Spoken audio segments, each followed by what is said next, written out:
FORA.tv. The world is thinking.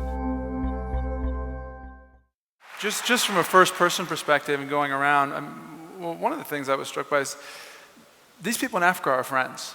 The countries that hold the United States in the highest esteem are in Africa.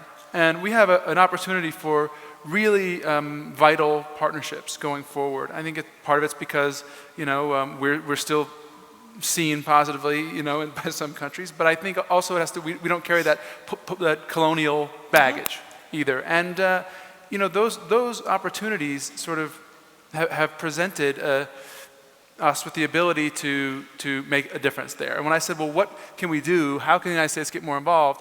A big answer was pay more attention. No one cares about us. No one's invested in this, whether it's the electorate or the government. And sometimes they say, well, there's aid, or what else can happen?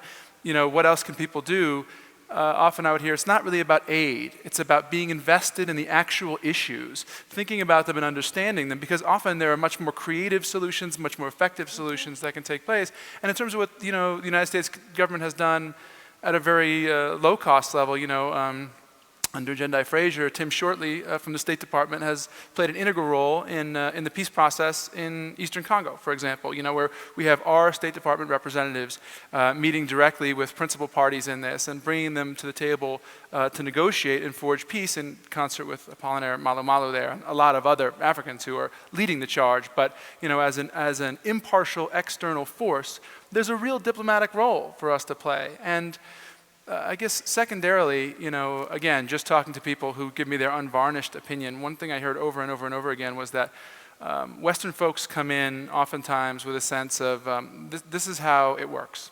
We've figured it out. We're all smart. We know how you run an economy. We know how you build a farm. We know how this should all go.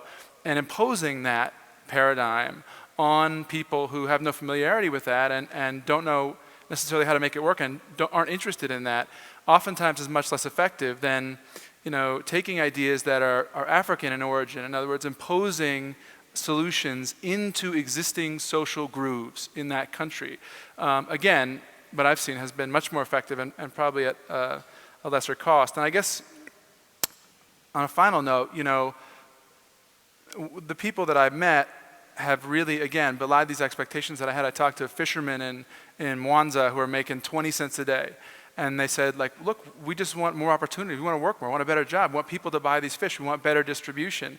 I was in Gulu in northern Uganda, or again in Congo, and talked to child soldiers. Kids who were 14 years old who had been taken into these armed groups and fought and had now come out. And I said, God, this must be so difficult for you. And what is this like? And what do you want to do? And what do you need? And every single one of those kids said, I want to go to school. A lot of times you hear, when you talk to people about Africa, and you show them what the problems are, people say, well, look, we're just, giving them a fish, and, if you teach a man to fish, you know what? These people know how to fish.